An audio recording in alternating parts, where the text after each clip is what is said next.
Okay, y'all, we're going to get started. My name's John Dukes. For the ones that weren't here this morning, I was a panelist last year, and I was asked to step up and take more responsibility. So I'm going to try to follow in Jim's footsteps, who did a great job with the last group. Boy, what a fitting title, The Dynamic State of College Athletics. I think the rules just changed literally in the 10-minute break we had. So for this session, it's called Pro Sports Insights, and we're going to try to do a little pivot, talk a bit more about pro sports. We've got a great panel for you today. We're going to try to initially answer that question, how do I make it to the big leagues? Doug, Eric, Jim, I'm going to let y'all introduce yourself, talk a little bit about your career path, kind of as an introduction, and then we'll get into some more questions after that. Thank you. And wow, first chair, okay. I took a little bit of a non-traditional path into pro sports. Doug Erwin, born and raised in Greenville, Clemson class of 2010. I was a big sports fan growing up, but interested in the business side of sports too, from a very young age. Just always fascinated by it, and I didn't really think that, even though it was a passion, I didn't think it was going to become a career. I was an education major here at Clemson. Thought I was going to become a high school history teacher. Very passionate about public education, and ended up graduating at a time when there were not any teaching jobs around. So moved to Washington, D.C., worked in commercial property management, commercial real estate for the largest landholder at the time in Washington. And then moved back to Greenville, wanted to get out of the Washington, D.C. rat race after a couple years, and ended up going into marketing. Take a quick step back real quick. While I was in college, one of my first summer internships was with the Greenville Drive baseball team. I think I was 19 or 20 at the time. Eric was a year or two older. No, but got to meet Eric around that time and really see what the inside of a professional sports organization was like, and learn firsthand there. And when I came back and worked in marketing and advertising, I worked for a handful of national clients, Verizon Wireless, Denny's. Did a bit of work on the sports side of Verizon with their NFL deal that they had just acquired. But one of my main clients was the Greenville Drive. So I went from working kind of for and with Eric that summer in college to having Eric as one of my clients, and got to see that side of the agency side of marketing sports team. And after working in marketing for a handful of years, left and then started a business with my father and a couple other people. There's a co-working space in downtown Greenville that's now about 10 years old. And then my father and I got the crazy opportunity in 2018 to start a professional sports team. We were courted as potential owners, as Greenville was courted by a new Division III American Soccer League called USL D3 at the time, now called League One, to match the kind of British classification of soccer leagues, and started that team with no idea how to run a sports organization. My dad and I had both seen it, again, being close to the Drive and their leadership and ownership, but we really built it from the ground up, and we'll get into that more in a bit. But it's been quite a journey since then, and I oversee all of our marketing, branding, communications, merchandise, digital properties, et cetera, and serve as kind of a liaison between ownership and senior leadership on a day-to-day basis for the club. I'm Eric Jarinko. I'm the general manager of the Greenville Drive. My journey's a little boring just because I haven't moved around a whole lot. I'm originally from Philadelphia, outside of Philadelphia, Pennsylvania. Came down to Clemson in 2000 on a baseball scholarship, and actually started out as a computer engineering major. And as I joke, both of those ended after my freshman year. I got injured. I wasn't going to play a whole lot anyway, but I got injured. And after 1 year of computer engineering classes, I was like, please get me out of this major. And I switched to sports marketing, and really fell in love with the sports industry, being a sports fan, athlete, growing up. But then you start to learn the business side. I interned with the Baltimore Orioles during the 2004 season, and then worked for their AA affiliate in 2005. Came back to Greenville in 2006, as Floor Field and the Greenville Drive was just starting their inaugural season, and I've been here ever since. Honestly, did not think I'd be with the organization this long. Started out on the PR side, and this is well before social media and things like that. It was really just website, game stats, press releases, things like that. But over time, took over different parts of the operation, got more involved with different areas of the operation, really fell in love with Greenville as a whole, and luckily enough, in 2014, took over as general manager. Minor league baseball is a really unique business because while we are in the sports landscape, what we do really focuses on the fan experience. We have a relationship with the Red Sox. We're the Red Sox single A affiliate. We've been with them for 20 years, so we're really a player's second stop along their playing career. It's Salem, Virginia, then Greenville, South Carolina. Double A is Portland, Maine.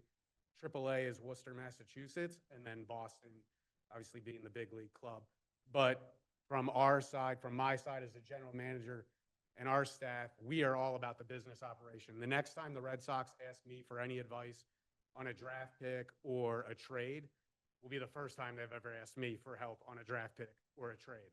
I try to get them to draft kids from Clemson. They've never listened to me. I think it's worked out. They've won a couple World Series, but love to have some Clemson kids on our roster one day. But again, it's all about that fan experience and also developing a culture within our office of creating a great experience for our employees and even our players. When we meet our roster changes over every year. We have 60 players throughout the year play for us.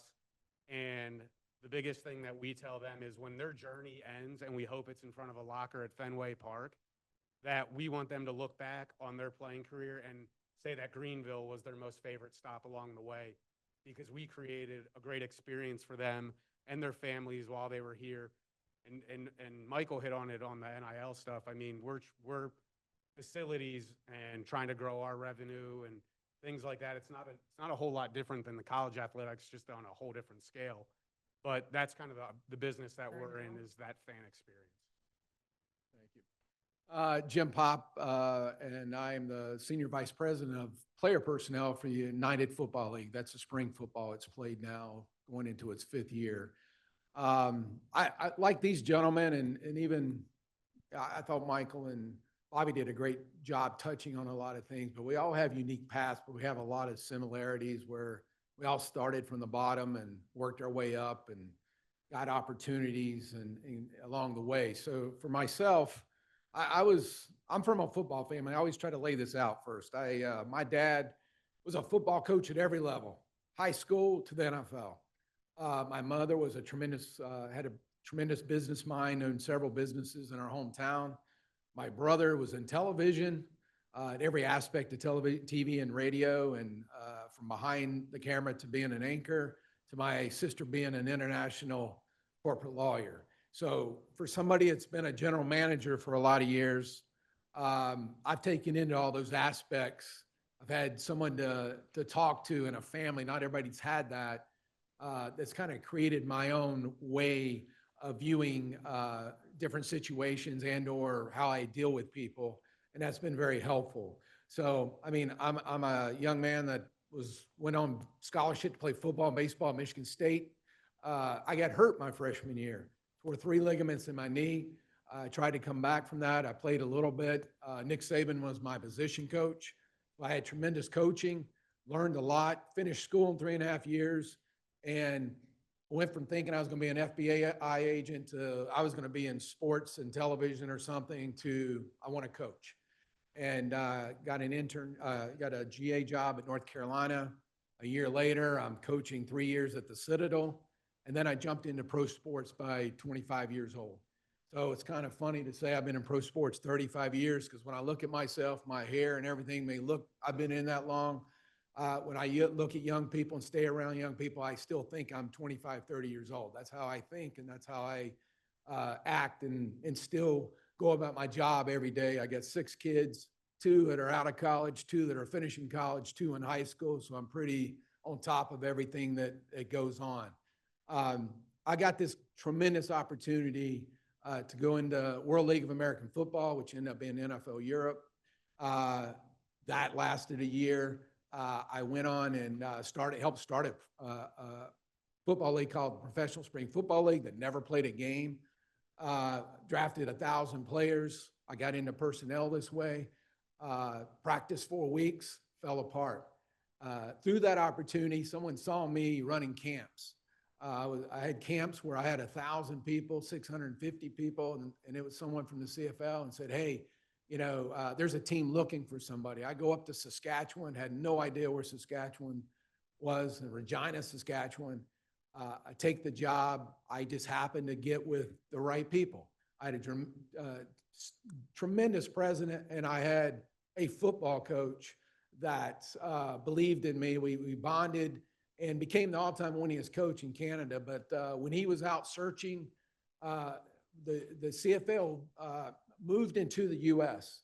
and ended up having 5 teams there. And there were opportunities, and he wanted me to follow wherever he was going. And we come across Jim Spiros. And I was very fortunate at my age that Jim Spiros gave me an opportunity. I know he was still a young man himself, but he gave me an opportunity as a young man, and we did great things together. And that ventured into, by the time Cleveland came in and it became the Baltimore Ravens, we go to Montreal, which historically had a team, but didn't have a team for 10 years. He got that started again. And then I just happened to stay there 21 years as a general manager with that franchise. And then things deteriorated like most things do, but I lasted a long time and had a great run there. And then I ended up going to Toronto for 3 years. And then I left Canada. COVID hits, and then I'm sitting there and I go, what am I going to do? Went back into college coaching for a year or two.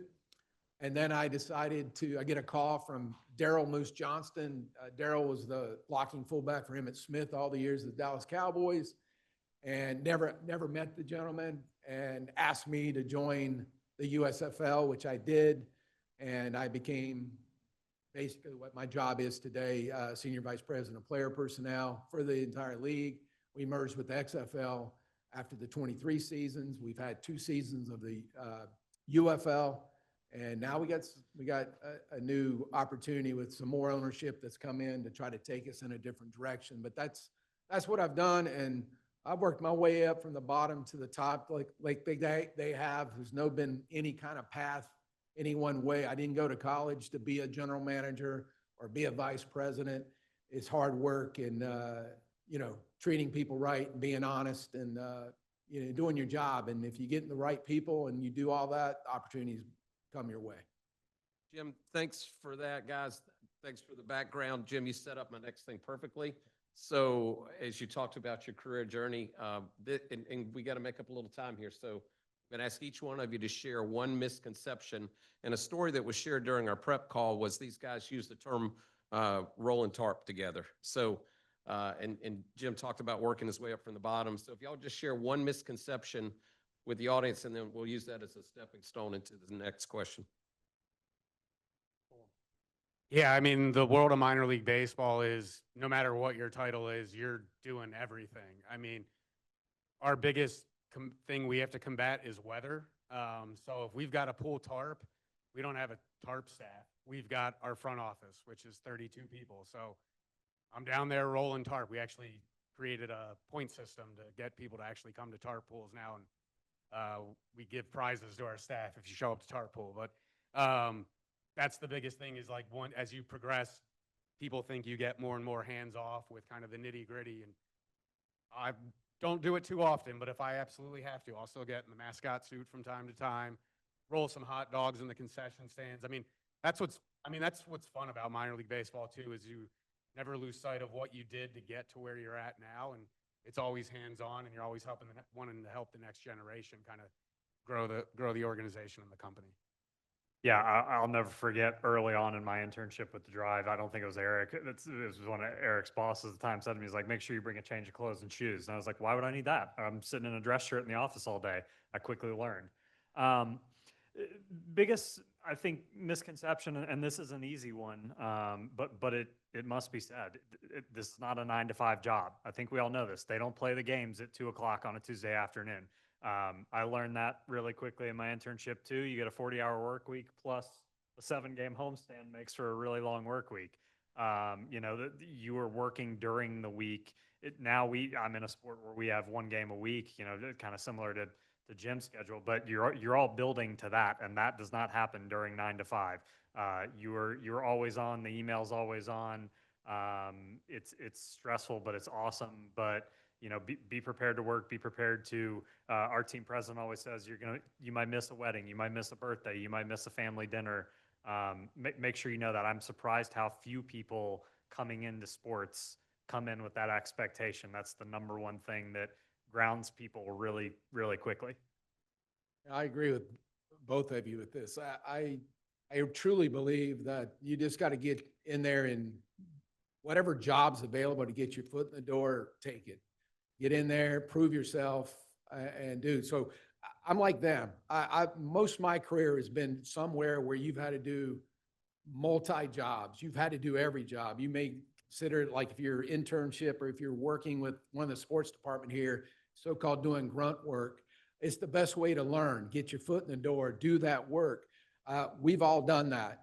I still do it where I am. We're emptying the garbage in the UFL. We're on the fields. We're doing things because we are so understaffed.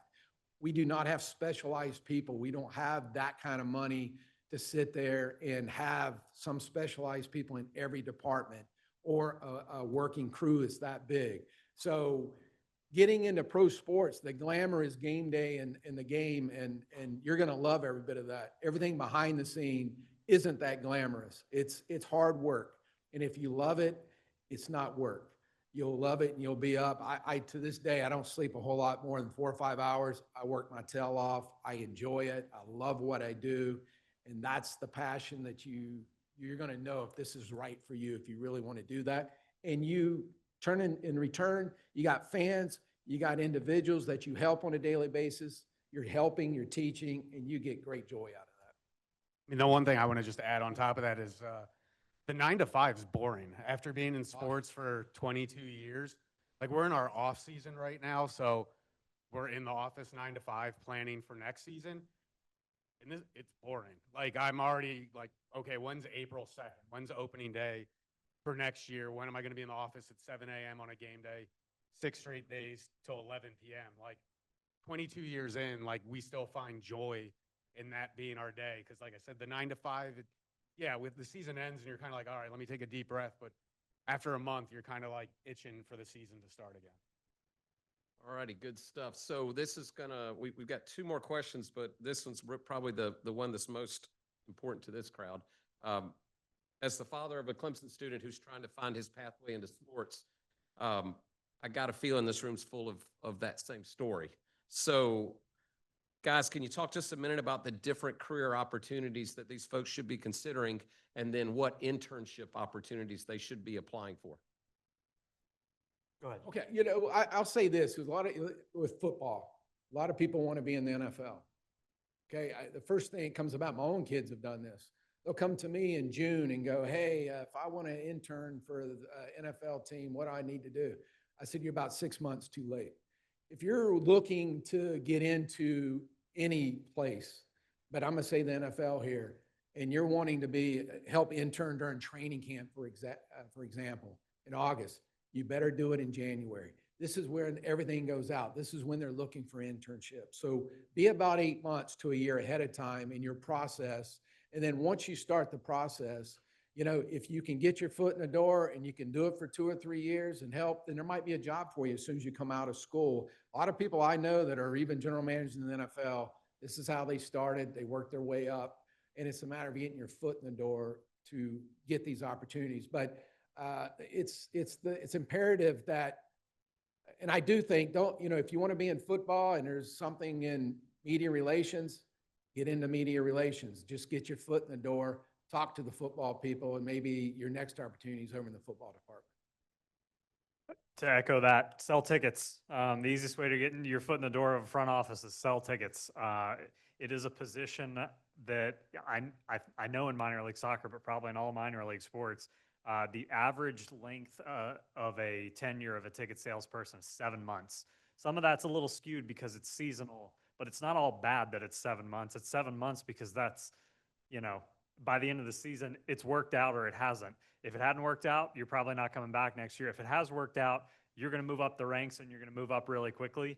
And in addition to that, I would say if you want to go work in the NFL or something, start in a minor league sport, start at a college, if you go work for the Cowboys tomorrow, they're going to have you do one job, one very specific narrow lane thing, because I don't know how many people the Cowboys have on staff, but I'm going to guess it's in the hundreds. You know, if you go start at a minor league organization, even if you intern with a minor league organization, you're going to get to see so many different areas. All three of us talked about all the different things we still do that are outside of our normal scope. We always say other duties as assigned. Come see an organization where you can touch all departments, where everyone is working together on every part of an initiative. I think that's a valuable place. Those skills will transfer. And a lot of times you'll go in thinking you want to work in one area of the front office. You'll come out of an internship or your first job and know you want to work in a completely different department with a team. Yeah, just to echo what Doug and Jim have already said, I mean, the beauty of minor league sports is our staff is 32 front office staff members, which is kind of big in the world of minor league baseball, but it's small in the sports world. It's small in the small business community. So again, everything is hands-on. I mean, we probably augment our staff with 12 to 15 interns each summer, and we're trying to grow them. And again, you get to see everything in minor league baseball. Doug was probably 2 years too early. The one thing we don't allow interns to do anymore is pull tarp from a liability issue. But again, you see every aspect of the company. You're hands-on with our front office. And again, if you're asking come season for an internship, you're 8 months too late. Like, we are literally doing all of our interviewing right now for our internships for the 2026 season, so that we have all of our interns locked in come January for when they start kind of April, May. All righty, that is great advice, and particularly the timeliness. So in the previous panel, we heard a lot about the changes in college athletics. And so the panel, as we were prepping, we said, well, maybe we should talk just a minute about the changes in pro sports. Eric and Doug, I'll let y'all start with, you know, what are you seeing changing with regards to revenue streams in minor league sports versus pro sports?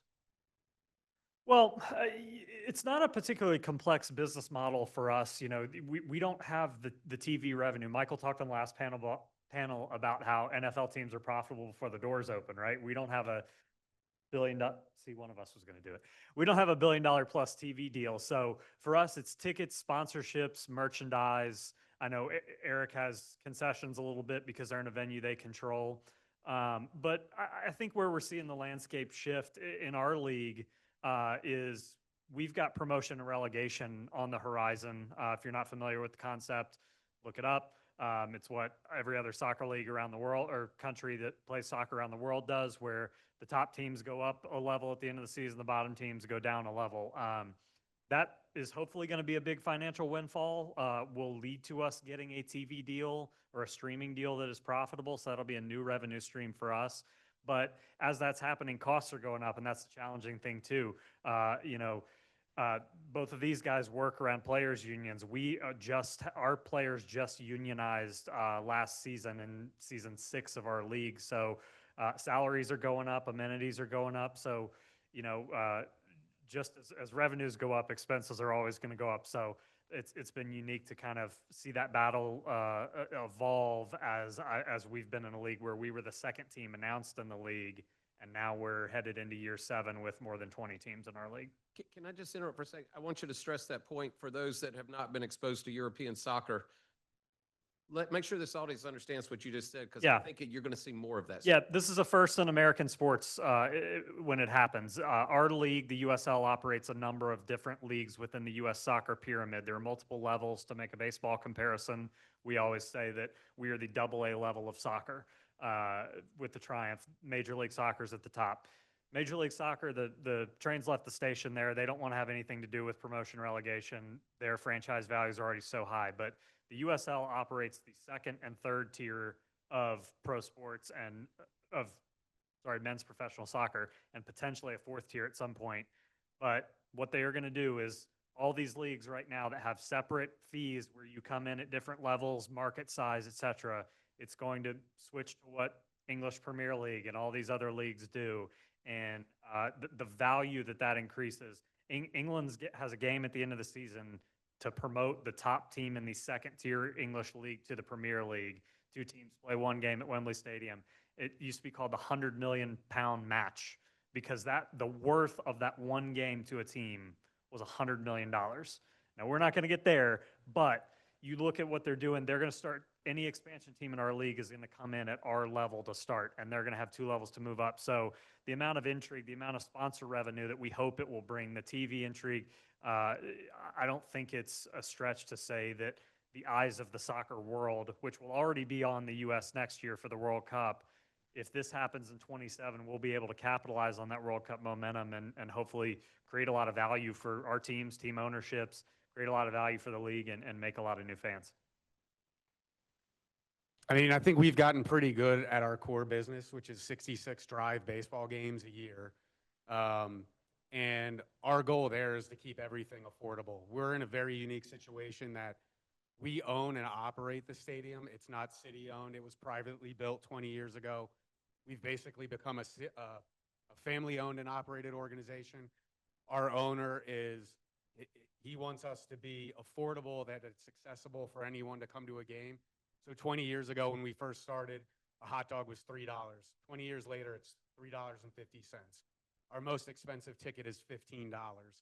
So we're always trying to grow revenue, but for us, it's not growing the revenue by putting that on the fans through price increases.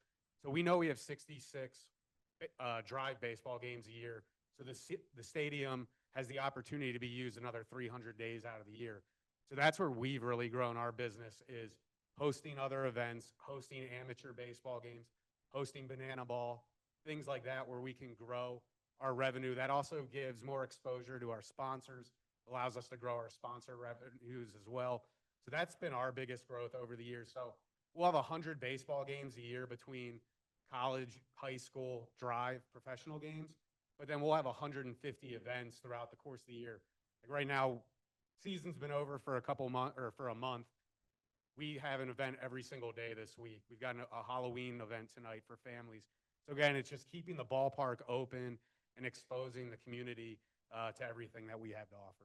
And Jim, you've got the whole perspective of multiple leagues, so please share the changes that you've seen and what you might see coming down the pipeline. Well, I'll talk about the UFL here real quick, because the unique thing here is we got Redbird Capital, we've got Fox Sports that own the league, along with Danny Garcia, Dwayne Johnson, The Rock, and then Mike Rapoli just came in and bought into the ownership, who's hit grand slams as an entrepreneur. And but the unique thing is we have television. We have good ratings. We have very good ratings for the time of year with being on Fox Sports, FS1. We have Disney. We have ESPN. ABC. All these are part of our package. Our challenge is the cities in the venues. Mike Rapoli has come in. He's made a decision. We're getting out of these big stadiums.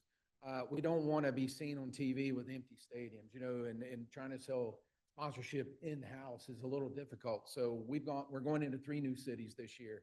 And then we basically got out of some cities just because of stadium size and the cost of the stadium. But like listening to things even before when Michael was talking about it and helping with sponsorship, when I came from the CFL has been more like European or about soccer. I mean, we're put patches on uniforms to sell. And we've had great, like Molson was paying millions of dollars to put their patch on the jersey, which I think you're going to start seeing more of this, and it was discussed early on. So a little nugget that came out from last night that I think is very interesting. In this new league, tell me how, I mean, everybody's in Texas, so tell them just how that works. The unique thing about the UFL, and if people don't realize this, is that, and this is part of trying to sell your product, and have a community base and build the grassroots, is that we operate, the first 2 years when I was with the USFL, we operated out of Birmingham. The first year we played 40 games in Birmingham, even though we were 8 different cities, every game was in Birmingham. The next year we ventured into 4 markets. So there were 2 teams per market. When we merged, we went all back to Arlington. So there's 8 teams practicing in Arlington. Each team, we go to the home sites. There's 8 cities. We go to the home sites to play the games. So the two teams playing each other get on a charter flight the day before, fly to the city, they'll fly to St. Louis, they'll play a game, and then they'll get back on the charter, fly back to Arlington, and sit there and practice all week. So you're basically in the city with your team, 5 times a spring. And, and that's part of the challenge of building your community relationships and building up your team. So this is coming. I mean, the whole goal is at some point to have all teams, in their cities, just like you're used to sports teams being, but to make it the most business sense and financially smart. And this is why we're around going into a 5th year. This is what we've had to do. So we're going to take some questions now, but I just want to close to say, if you weren't listening, that's the change that this symposium's about. Michael Drake set the tone. Jim and these guys just talked about what they've seen in their career. If you think you want to work in sports and have a static job, you probably want to think again.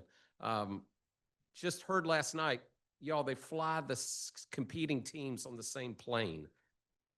They have to put security on the plane in case the game got a little chippy. So just think about that a minute. That's the dynamic change we're seeing. And we've got just a few minutes for some questions from the audience. Hi, my name is Akil. Yesterday, my program got to speak to Christy Coleman, the CEO of Temper Sports, and she talked about the importance of fan engagement and like listening to your fan. And I was wondering how you guys balance listening to your fans and like following fan input versus your own input. I'll start off on that because I think we've done a decent job listening to our fans. That's where AI has really helped us in our industry. Is we've got AI technology integrated in our ticketing system. So after a game, I get a flagged report that indicates how many people it was their first time coming to a Drive game. And they are immediately hit with 3 touch points over the next 3 weeks that are all AI generated in terms of a thank you note with a survey. We want to hear from you. A week later, they get another note that says, hey, we've got this event coming up at the ballpark or this promotion. We'd love to see you again. And then in 2 weeks, they get another kind of offer. Hey, if you buy a ticket to this homestand, you're going to get a free ice cream cone. So we always tell our staff, especially our ticketing staff, the transaction does not end with the sale of a ticket. It begins with a ticket sale, because our business, same with Doug's and Jim's, is we need butts in seats to be successful, because we need people at the ballpark buying food and drinks, buying merchandise. So anytime we can get to understand our fans a little bit better in terms of what games did they come? Oh, they've come to 3 games this year. They were all fireworks games. Well, when we promote to them next year, we're going to try to upsell them into 7 fireworks games. It's just trying to get first-year buyers or first-time buyers back for a second game and listening to them. And that's where AI has helped our industry so much in tagging our fans and helping us communicate to them and get through the clutter. Short answer for me is soccer's a little unique because supporter culture, they're not fans, they're supporters. Yeah, look up supporter culture, because you run the risk of the tail wagging the dog a lot. So you want to listen to fans, but there are a lot of soccer teams around the US and around the world that have done things to and supporters are the people waving the flags, banging the drums, lighting off the smoke flares during a game. Where the organization has done something to upset the supporters, and it can lead to a huge loss in revenue, loss in sponsors, you name it. So you definitely have to give them the forums, but you still have to take it with a grain of salt. And this is kind of a non-answer from me. It's a tug of war every day that you've got to fight, and sometimes you have to correct them, but in a way that brings some intelligence and reasoning. I think just having a conversation, knowing in a small organization where you have core fans, a lot of whom you know by their first name, knowing which ones you can kind of empower to carry on your message to their fellow fans has been important for us. Jim? And I'll add, from a league perspective, that it's very important. What might work in Greenville, South Carolina, may not work in Washington, D.C. So when you're dealing with the whole league, you can't be cookie cutter and say, hey, we're all going to do this and this is how it's going to be done. And so you've got to listen to your fans and do your market evaluation of what in what areas you really need to attack in order to try to get your best result, to get people into the stands. All right, Doug, Eric, Jim, thank you. My first panel, thank you for making it easy Thank you. for me. Thanks for sharing your knowledge with this crowd. And Dr. Hannon, I think, is going to give some directions on what's coming next.